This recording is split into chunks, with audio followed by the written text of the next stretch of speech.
Hi everyone, I'm going to show you how I'm going to be working on a 2019 Honda Clarity. Wheel bearing is wheel bearing is out. It hums, it's loud, it sounds like an exhaust.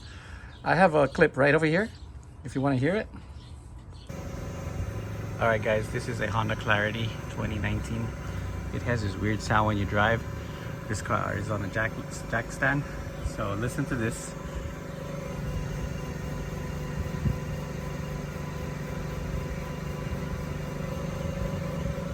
It seems like it's coming from the wheel side.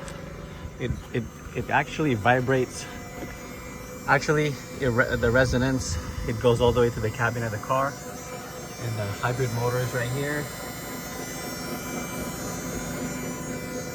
All normal sound. So anyway, I hope that's normal. And let's go to this side. I don't see that grumbly sound. So I'm thinking it might be a wheel bearing. Or wheel bearing. So we're going to change the wheel bearing. This car has such low miles. I don't know why it was like that. So let's figure it out. But anyway, so let's go ahead and start the process. Punch this out. And then this is a 36 millimeter. Remove this, this, and then this. And then the one on the bottom, this, and this. I might be missing some more, but remove as much as you can. But first of all, let's remove this. All right, so the 19 millimeter on the brake is out, and then the 10 millimeter on the sensor, and the 12 millimeter that's holding the sensor, just dangling right here, both of them. And take out this 36 millimeter.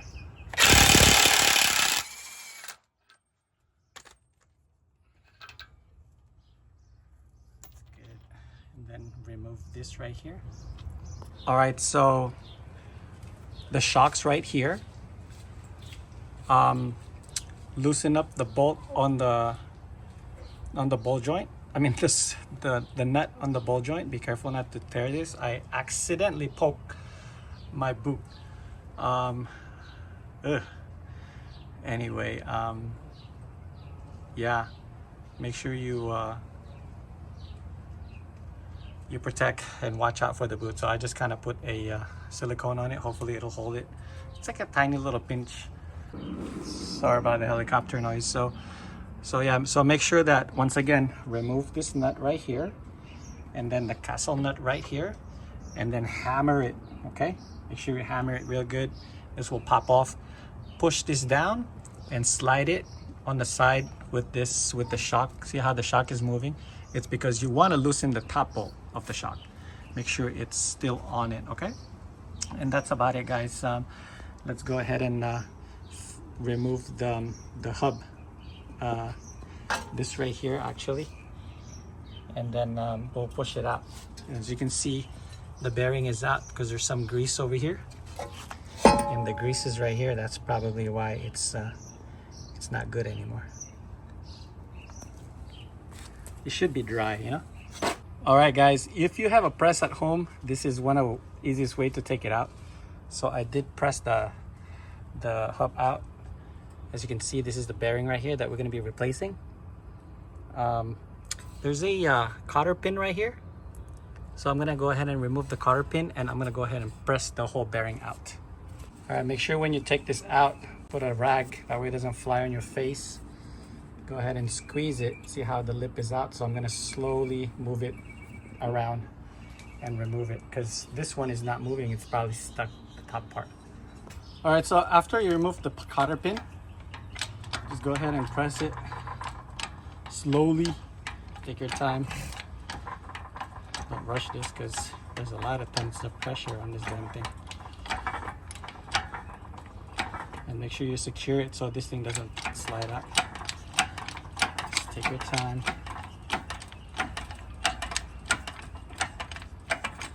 Here it is, guys. There's the bearing. Dude, it's a big ass bearing, dude. Amazon sold us the wrong bearing. I'll show you guys what Amazon sent us. Is a tiny little bearing. This is a ginormous bearing right here. So hopefully they have it at the store. Let's go get one. All right, guys, here is the AutoZone part for emergency, because I couldn't wait any longer. It's like 4 o'clock in the afternoon, so let's put this on. I don't know if it's made in China, made in Japan, but this bearing is better than what we had. Thanks for this old ass press. Look at my rig right here. What is that, 30 millimeter? Make sure it's flat. See how it's laying flat? I supported it. Let's go ahead and press it down just like that. It'll go in. So you do need a press to work on the bearing for the clarity. If you don't have it, guys, I don't know what to tell you, because it does require to be pressed. All right, so this is the old bearing. I put it on top of it to press it more down, because there's a lip underneath. You know, once it's pressed all the way down, you'll feel a stoppage on it.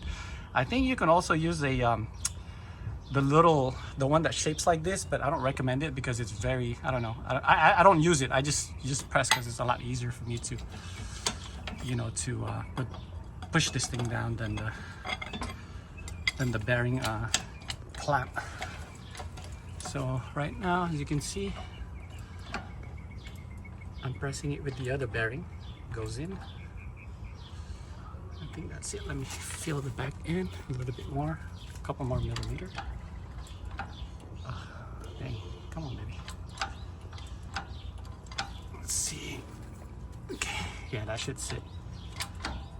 Okay, it's fully seated. I can tell that I can feel the tension. It's harder. All right, so that the bearing is in, we're gonna have to cut the lip of this bearing right here, what's left to the hub. So I'm gonna cut it and then press it on here too. So guys, I cut a little bit of it so it release the tension and pull it up, because I don't have a wheel bearing separator. But I pound that on the side, and it pushes it out, and then I pulled it with my clamp, I should say, not a C clamp, but my bearing puller. There you go. Now let's press this back in and put everything back in. All right, so that's my rig. It is in, it's straight, it's flat, it's on there. So just a bunch of my tool pieces that presses this thing down.